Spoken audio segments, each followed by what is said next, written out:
अस्सलामुअलैकुम सामीन हज़रात, आज हम आप लोगों को बताने वाले हैं हज़रत इमाम हुसैन रदी अल्लाह ताला अन्हु के बारे में कि कूफा जाने से एक दिन पहले हज़रत इमाम हुसैन और सैयदा ज़ैनब अपने नाना जान हुज़ूर सल्लल्लाहु ताला अलैहि वसल्लम के रोज़ाए अक़दस और हज़रत बीबी फ़ातिमा के मज़ार शरीफ पर जाती हैं। तो वहाँ पर क्या बातें होती हैं और फिर उनके मज़ार शरीफ में से यानी कि कब्र में से जो आवाज़ आती है उसके बारे में आज हम आप लोगों को मुकम्मल बातें बताने वाले हैं। अपनी वीडियो को स्टार्ट करते हैं।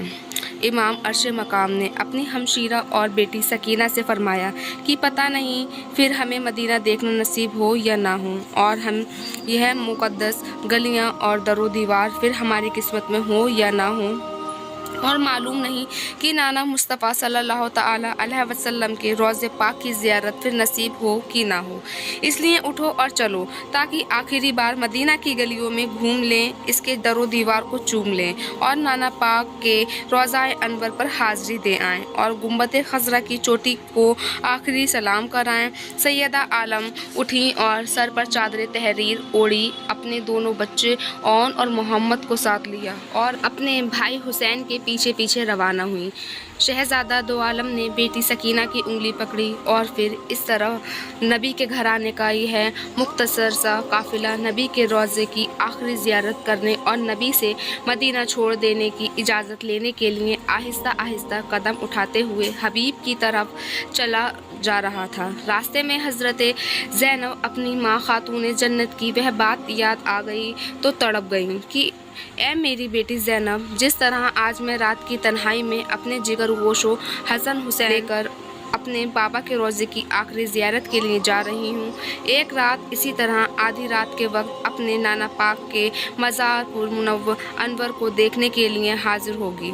आज मेरे साथ हसन हुसैन हैं और कल तेरे साथ ओन और मोहम्मद होंगे। कितना दर्दनाक था वह मंज़र और कितना पुरसोच था वह समा कि सैयदुल मुरसलीन सल्लल्लाहु ताला अलैहि वसल्लम के दोष पर सवारी करने वाला हुसैन और दो जहान के वली के अमीर जुल्फ़ों से खेलने वाला आज कभी सुनहरी जाली को चूम कर तड़पता तो कभी गुंबद खज़रा की हसीन चोटियों की तरफ हसरत भरी निगाह से देखकर आहें भरता और कभी रोज़ाए पाक का तवाफ़ करने वाले खुश नसीब कबूतरों की हू की आवाज़ें सुनता। और फिर नवासाए रसूल के दिल से एक पुरदर्द व पुरसोच आहट निकली और रोज़े पाक की दीवारों को कलावे से लेकर अर्ज़ किया कि ए नाना जान, मैं वही हुसैन हूँ जिसके लिए आप आगोशे नबूवत खोल दिया करते थे, जिसके रोने से आपका दिल तड़प जाया करता था, जिसको आपने जन्नत के जवानों का सरदार बनाया था, जिसको आपने जन्नत का फूल कहा था, और मैं आपके दोष पर सवारी करने वाला हुसैन रदी अल्लाह ताला अन्हु हूँ, आपकी अंबरी जुल्फ़ों से खेलने वाला हुसैन हूँ, और आज वही हुसैन आपके मदीना पाक को छोड़ने की इजाज़त तलब करने के लिए हाजिर हुआ है, और आपके जिस रोज़ाए अक़दस की सलामती के लिए 70,000 फरिश्ते आसमान से ज़मीन पर उतरते हैं, आज आपका हुसैन इसी रोज़ाए पाक की दीवारों को छोड़कर जाने की इजाज़त चाहता है। नाना जान, मैंने बहुत कोशिश की आपका आस्तानाए रहमत ना छूटे और गुंबद खज़रा आँखों से ओझल ना हो, मगर मैं हर तरफ से और हर तरह से मजबूर हो चुका हूँ और मेरी हर कोशिश नाकाम हो चुकी है, और आज आपके मदीने की गलियाँ मुझसे छूट रही हैं। देश को छोड़कर परदेश जा रहा हूँ, क़यामगाह से निकलकर मुसाफिर हो रहा हूँ। आपका रोज़ा आँखों से ओझल हो रहा है, गुंबद खज़रा छुप रहा है, मगर यह जो कुछ भी हो रहा है आपके दीन की हिफाजत और आपकी शफ़ीयत की रखवाली के लिए और आपकी अमानत की निगाहदाश्त के लिए हो रहा है। मुझे यजीद जैसे फासिक व फासिल और बातिल परस्त हुक्मरान की बैत के लिए मजबूर किया जा रहा है, शरीयत की एक बागी की इताअत के लिए डराया जा रहा है, मगर मैं सब कुछ कुर्बान करके अपने दीन की आबरू बचाने का अहद कर चुका हूँ। नाना जान, उठो और अपने हुसैन को गले लगाओ और मुझे हौसला दो ताकि राह हक से कदम डगमगाए ना। नाना जान, उठो और देखो, میں آپ کی یہ نواسیاں زینب اور سکینہ بھی حاضر ہیں، اون و محمد بھی حاضر ہیں۔ اس کے سروں پر دست شفقت پھیرو اور ٹاٹس باندھو اور ان کے ڈوبتے ہوئے دلوں کو سہارا دو اور ان کے دامن رحمت سے آنسو پوچھو۔ نانا جان، میری مظلوم بچی سغرا بیمار ہے، اسے میں آپ کے حوالے کر کے جا رہا ہوں۔ وہ تنہائی میں گھبرائے نہ، میری جدائی سے چلائے نہ، اس کا خیال رکھنا۔ اور پھر امام حسین عالی مقام نے اوپر نگاہ اٹھائی تو سفید کبوتروں کو اپنے سر کو جھکائے اور ان کے پہرے پیروں کو دیواروں سے چپٹائے تصور محبوب میں گم دیکھا۔ ان کی آنکھوں سے آنسوؤں کی جھڑی لگ گئی اور ان کبوتروں کا مخاطب ہو کر فرمایا، اے میرے پیارے نانا کے روضہ کے اے اقدس کا طواف کرنے والے خوش قسمت پرندوں، اے سید المرسلین صلی اللہ تعالی علیہ وسلم کے گنبد خضرا سے چپٹنے والے خوش نصیب کبوتروں، تم کتنے خوش وقت ہو کہ دن رات اور صبح و شام اس آستانے کی رحمت کے ارد گرد چکر لگاتے رہتے ہو، اور تم کتنے خوش نصیب ہو کہ سکون قلب اور راحت جان حاصل کرنے کے لیے میرے نانا کے روضے کی دیواروں سے چپٹ جاتے ہو۔ مگر حسین کتنا غم نصیب ہے کہ اس مرکز رحمت کو چھوڑ کر جا رہا ہے اور اس آستانہ فیض و کرم سے جدا ہو رہا ہے اور اس چشم رخ و ہدایت سے دور ہو رہا ہے، اس آستانہ فیض و کرم سے جدا ہو رہا ہے۔ اور حسین، آج کے بعد یہ رشک جنت گلیاں، سنہری جالیاں، یہ حسین در و دیوار پھر نہ دیکھ سکے گا۔ بس پھر تربت رسول اکرم صلی اللہ تعالی علیہ وسلم تھرائی اور دل مصطفیٰ تڑپ گیا، اور پھر آواز آئی کہ میرے پیارے حسین، میری طرف سے اجازت ہے، ضرور جاؤ، اسلام کی ڈوبتی ہوئی کشتی کو سہارا دے کر کنارے پر لگانے کے لیے جاؤ، دین کی بجھتی ہوئی شمع کو اپنے خون سے جلانے کے لیے جاؤ، حق و صداقت کے عالم کو لہرانے کے لیے جاؤ، اور امانت خوشبندی کو حفاظت کی خاطر پانے کے لیے جاؤ، اور پھر نیزے پر چڑھ کر دنیا کو قرآن سنانے کے لیے جاؤ۔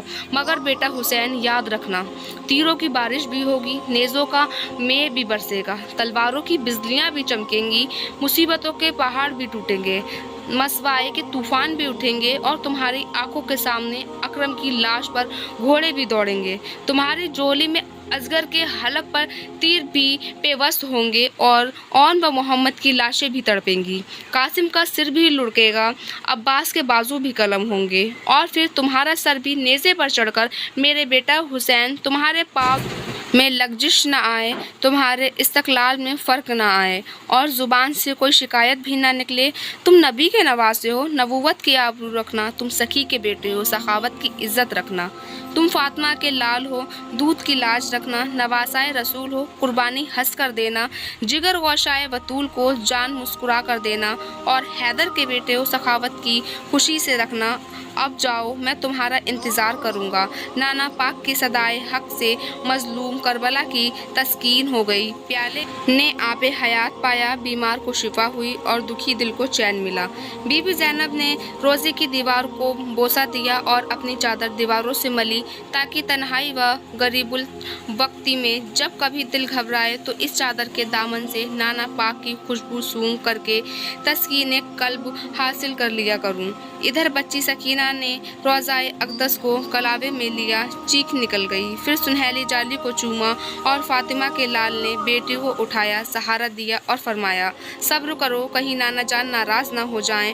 اور پھر خاندان نبوت کا یہ گھرانہ آستانہ نبوت پر حاضری دے کر رات کے اسی اندھیرے میں واپس آ گیا۔ گھر آ کر شہزادہ کونین نے اپنی بہن حضرت زینب کو فرمایا، اب تیاری کرو اور رخت سفر باندھو، میں قربان جاؤں اس سیدہ عالم کے اور میں نثار امام حسین رضی اللہ تعالی عنہ کے، کہ اس غم خوار بہن کے جس نے مدینے کی گلیوں سے لے کر شام کے قید خانے تک اپنے بھائی کا ساتھ دیا، میں قربان حضرت شبیر کی اس جان نثار بہن پر جس نے کربلا کے میدان میں اپنے دونوں بچوں اون و محمد کو قربان کی آبرو پر صدقے کر دیا۔ सैयदा ज़ैनब इमाम पाक के इरशाद की तामील करते ही वाली थीं कि देखा तो भाई हुसैन फिर बाहर निकल रहे थे। बहन ने दौड़कर भाई का दामन पकड़ लिया और पूछा, आका हुसैन अकेले कहाँ जा रहे हो? फरमाया, अम्मा की कब्र पर फातिहा पढ़ने और सलाम करने जा रहा हूँ। जिस अम्मा ने मुझे बड़े प्यार से पाला, अम्मा की आगोश में मेरे राहत दिलवा जान थी। जिस अम्मा का दामन मेरे लिए दामन रहमत था और जिस माँ ने मुझे कुरान की लोरियाँ देकर सुलाया और जिस माँ ने मुझे आयत पढ़कर जगाया, उस माँ को तुरबत पर आखिरी सलाम करने जा रहा हूँ। बहन ने अर्ज़ किया, भाई मैं भी चलूँगी, मैं भी खा के तुरबत पर बोसा दूँगी और मैं भी गिलाफ़े मज़ार को आँखों से मलूँगी। शायद फिर भी माँ की कब्र देखनी नसीब हो या ना हो। और फिर दोनों भाई बहन रात की तारीकी में अपनी माँ की कब्र पर पहुँचे। जनाब सैयदा सर की तरफ खड़ी हुई और हज़रत हुसैन रदी अल्लाह तआला अन्हु पाँव की तरफ खड़े हुए। बीबी ज़ैनब ने गिलाफ को आंखों से लिया, शब्बीर ने सर पाँव में रख दिया। बहन कब्र से लिपट गई, भाई तुरबत से चिपट गया। बहन की हिचकी बंद गई और भाई की चीख निकल गई। माँ की कब्र है, दोनों भाई बहन हैं, उसके पाले हैं और उसी के गोद में खिलाए हैं। यह आंखों से ओझल होते हैं तो माँ की कलेजा धड़क जाता है। वह सोते हैं तो माँ जागती रहती है, वह रोते हैं तो वह तड़प उठती है। फिर कौन कहता है कि इस माँ का दिल अपने बच्चों को कब्र पर देखकर तहे खाक मुस्तरिब ना हुआ होगा। हज़रत शब्बीर ने तुरबत पाक पर मुंह रखा और अर्ज़ किया, अम्मा जान, आपका बेटा हुसैन आखिरी सलाम अर्ज़ करने हाजिर हुआ है। जिस हुसैन को आपने कुरान पाक की लोरियाँ सुनाई, जिस हुसैन का झूला जिब्राइल ने झुलाया, उस हुसैन पर मुसीबतों का पहाड़ टूट पड़े हैं। आज जालिम लोग उस हुसैन के खून के प्यासे हैं। आपकी कब्र छूट रही है, मदीना ओझल हो रहा है, नाना पाक का रोज़ा आंखों से दूर हो रहा है और मदीने की गलियां छूट रही हैं। अम्मा जान, अगर मुझसे कोई ख़ता हो गई हो तो बख्श दो, अगर कोई नाफरमानी हुई हो तो दरगुजर कर दो और अगर कोई गलती हो गई हो तो माफ़ कर दो। और फिर जी भर कर रोए। आंसुओं के चंद कतरे कब्र पर गिरे तो कब्र को हरकत हुई और तहे खाक से आवाज़ आई, मेरा बेटा हुसैन बस करो, कहीं कब्र फट ना जाए और मुझे कफन फाड़ कर बाहर ना आना पड़े। बेटा जाओ, मैं वादा करती हूँ कि करबला के हक व बतूल के खूनी मराके में जब तुम जख्मी होकर घोड़े से नीचे गिरोगे तो मेरी झोली खुली होगी। माँ तड़पती भी क्यों नहीं, ममता थी मुस्तरिब होती भी क्यों नहीं। उसकी यतीम बच्ची तुरबत से लिपटी थी, उसका यतीम बेटा कब्र पर हाजिर था। माँ की कब्र पर आना सबाब, माँ को देखना सबाब।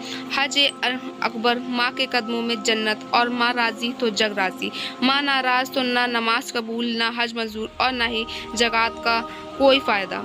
सामीन हजरात, ये वाक़या बहुत ही दर्दनाक वाक़या है। आपको हमारा आज की ये वीडियो कैसी लगी, आप हमें कमेंट बॉक्स में कमेंट करके ज़रूर बताइए। मिलते हैं अपनी नेक्स्ट वीडियो में, जब तक के लिए अल्लाह हाफ़िज़। दुआए खैर में याद रखिएगा।